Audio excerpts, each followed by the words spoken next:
Dans les titres de l'actualité, en Somalie, au moins 5 personnes ont été tuées ce mardi par l'explosion d'un minibus à un barrage des forces de sécurité dans le centre de Mogadiscio. Lors d'une audience publique ce mardi, la justice congolaise a confirmé la condamnation à 2 ans de prison de l'opposant Paulin Makaya pour incitation au trouble à l'ordre public. Et puis en visite au Tchad, la candidate à la présidentielle en France, Marine Le Pen, a rencontré le président Idriss Déby Itno avec qui elle a évoqué le fondamentalisme islamique.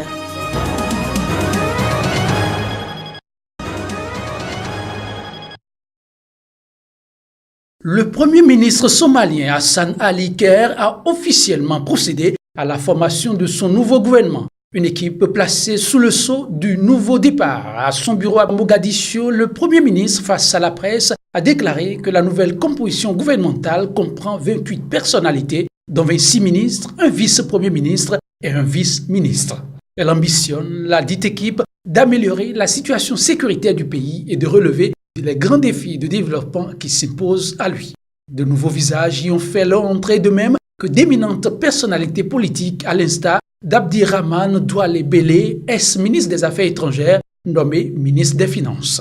Pour la toute première fois, la nouvelle formation gouvernementale dispose en son sein de postes de ministre de gestion des catastrophes et des aides humanitaires attribués à l'ancienne ministre de l'Éducation, Mariam Kassim. Le nouveau ministère a pour mission de combattre le spectre de la famine qui menace le pays. En février, l'OMS, l'Organisation mondiale de la santé, avait indiqué que la Somalie risquait de subir sa 3e vague de famine en 25 ans.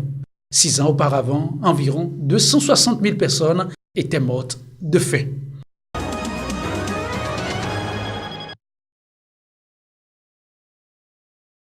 Nouvelle attaque imputée aux insurgés islamistes Shebab ce mardi en Somalie. Au moins 5 personnes ont été tuées par l'explosion d'un minibus dans le centre de Mogadiscio, cruel rappel des défis sécuritaires qui attendent le nouveau gouvernement de ce pays, également plongé dans une crise humanitaire majeure. L'explosion du minibus à un barrage des forces de sécurité n'avait pas été revendiquée mardi en fin de journée, mais plusieurs responsables policiers affirmaient qu'il s'agissait bien d'un nouvel attentat à la voiture piégée des insurgés Shebab affiliés à Al-Qaïda. Cette puissante explosion à environ 500 mètres du palais présidentiel et à proximité immédiate du théâtre national s'est produite quelques heures à peine après l'annonce de la composition du gouvernement du nouveau Premier ministre Hassan Ali Khair.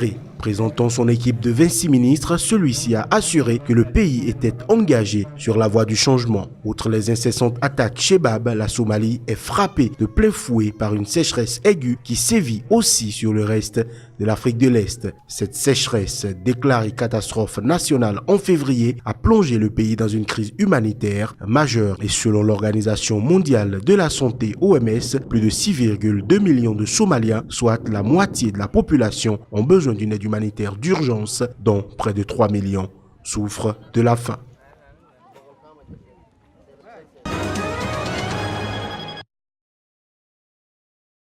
En avril 2015, 6 enfants âgés de 9 à 13 ans accusaient des soldats français de l'opération Sangaris d'avoir abusé d'eux en échange de nourriture. L'instruction a été ouverte en mai 2015. Elle risque de se refermer prochainement sur un non-lieu. C'est ce que réclame le parquet de Paris dans l'affaire des soldats de l'opération Sangaris accusés de viol d'enfants. L'affaire avait terni l'honneur de l'armée française, mais aucune mise en examen n'a été prononcée et il est fort probable que les juges referment le dossier. Le scandale avait été révélé en avril 2015 par le quotidien britannique The Guardian. Les juges français et la police militaire sont allés à Bangui enquêter. Et les auditions menées auprès des enfants longtemps après les faits ont soulevé de nombreuses questions. Les récits se sont faits plus confus et l'un des enfants a reconnu avoir menti. Pour le parquet, il ne peut être affirmé qu'aucun abus sexuel n'a été commis, mais les éléments recueillis ne permettent pas d'établir des faits circonstanciés à l'encontre des militaires. Aucun soldat n'a été mis en examen dans cette affaire en effet.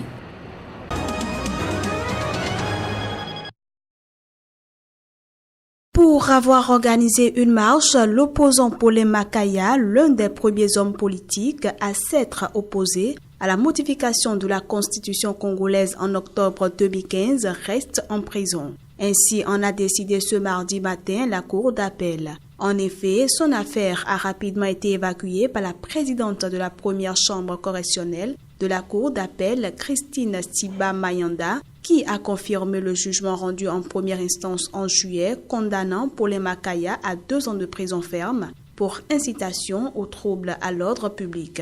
Mais selon maître Éric Yvon Ibwanga de la Défense, ce jugement est simplement illégal. Il n'exclut pas la possibilité d'exercer un recours après avoir discuté avec son client qui, après l'audience, a regagné calmement sa cellule.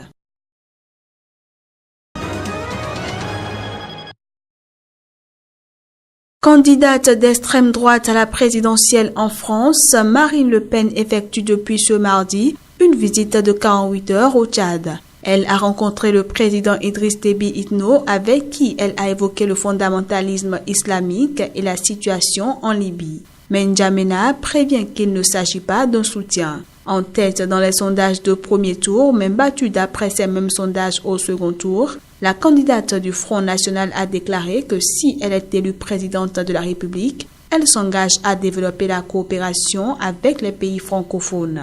Ce mercredi, Marine Le Pen doit rencontrer les militaires français de l'opération Barkhane de lutte contre les groupes djihadistes dans le Sahel. L'état-major de la force est installé à N'Djamena. Elle prononcera une allocution précisant sa vision des relations franco-africaines à venir. Ensuite, elle sera reçue par la première dame Inda Déby Itno avec qui elle visitera un hôpital pour enfants. Enfin, Marine Le Pen sera reçue par le président de l'Assemblée nationale, Haroun Kabadi, et échangera avec la représentation nationale tchadienne.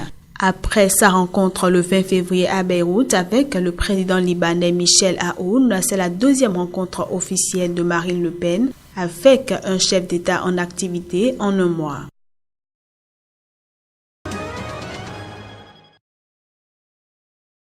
L'affaire dite Iranium Gate, révélée par l'hebdomadaire indépendant Le Courrier, sera peut-être élucidée dans les prochaines semaines. Les Nigériens pourront donc un jour connaître la vérité sur la destination des 200 milliards que cette vente attribue à l'actuel ministre des Finances, à l'époque des faits, directeur de cabinet du président de la République, aurait rapporté à l'État du Niger. À l'initiative de l'opposition, l'Assemblée nationale a mis en place une commission d'enquête parlementaire pour faire la lumière. Dans le cadre de ses prérogatives de contrôle de l'action gouvernementale, l'Assemblée nationale a adopté la résolution numéro 1 portant création d'une commission d'enquête sur l'affaire de vente d'uranium. Votre mission consistera donc à recueillir des éléments d'information sur les faits déterminés se rapportant à cette affaire. Vous en ferez rapport à l'Assemblée nationale. La commission, qui est composée des membres de tous les groupes parlementaires, a 45 jours pour déposer son rapport sur le bureau de l'Assemblée nationale. Secret de délibération oblige, aucune information ne filtrera avant la fin de l'enquête. La plénière avait décidé que le rapport doit être déposé au plus tard dans les 45 jours. Donc c'est un délai de rigueur. Les députés ont estimé qu'on pouvait le faire bien avant. Maintenant, c'est l'ampleur du travail qui déterminera tout ceci. Pour le moment, permettez-moi de ne pas m'étaler sur nos conditions de travail, puisque comme je vous l'ai dit, je suis membre de cette commission ad hoc et que je suis tenu, n'est-ce pas, de ne rien dire par rapport à ce que nous faisons ou que nous ferons. De par ses prérogatives, la commission pourra entendre tous ceux qui sont cités dans cette affaire, dont notamment les responsables d'Areva.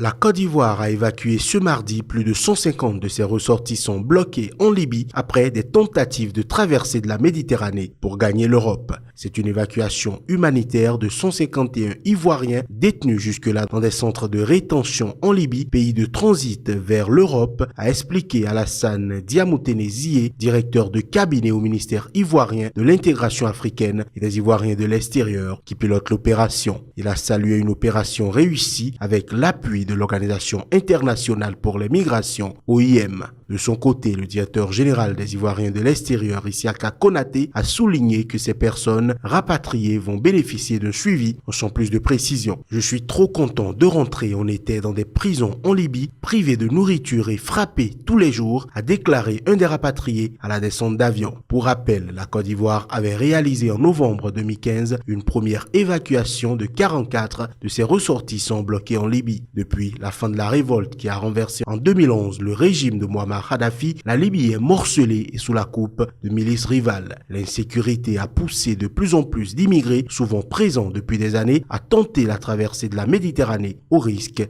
de naufrages meurtriers.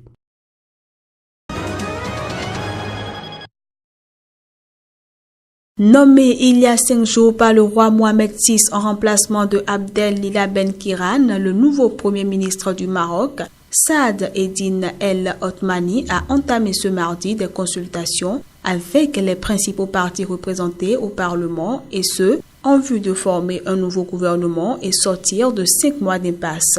Numéro 2 du parti Justice et Développement, Saad Eddine El Othmani s'est entretenu avec des responsables de l'Istiqlal, troisième force politique, aujourd'hui fragilisée par des déclarations controversées de son patron Hamid Chabat. Ces derniers ont réitéré devant la presse la volonté de leur parti de participer à un gouvernement conduit par le parti Justice et Développement. Le premier ministre désigné a ensuite rencontré le milliardaire et ministre sortant de l'Agriculture Aziz Akanouche, qui, après de brefs entretiens, a lui aussi exprimé sa volonté de faire partie du prochain gouvernement. Selon la presse locale, Mohamed VI a accordé à Saad Eddine El Othmani un délai de 15 jours pour former son gouvernement.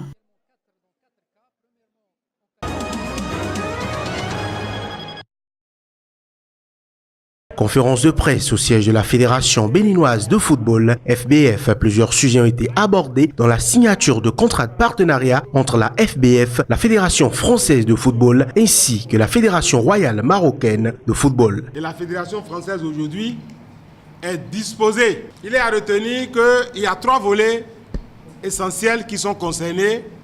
Nous avons l'arbitrage, nous avons l'administration et l'entraînement. Nous avons effectivement signé le contrat de partenariat entre la Fédération royale marocaine de football et la Fédération béninoise de football pour 2 ans, renouvelable par tacite reconduction. Le sélectionneur national a ensuite pris la parole pour défendre l'utilité de la participation du Bénin au CHAN, le championnat d'Afrique des Nations, tournoi réservé aux joueurs du continent dans un contexte béninois sans championnat. Aussi, 2 matchs amicaux sont-ils prévus pour les écureuils, la Mauritanie et l'Égypte. J'ai pu regrouper 36 joueurs et depuis une semaine, on est en train de travailler à mi-sérité, ce qui me permet aujourd'hui de constituer une base.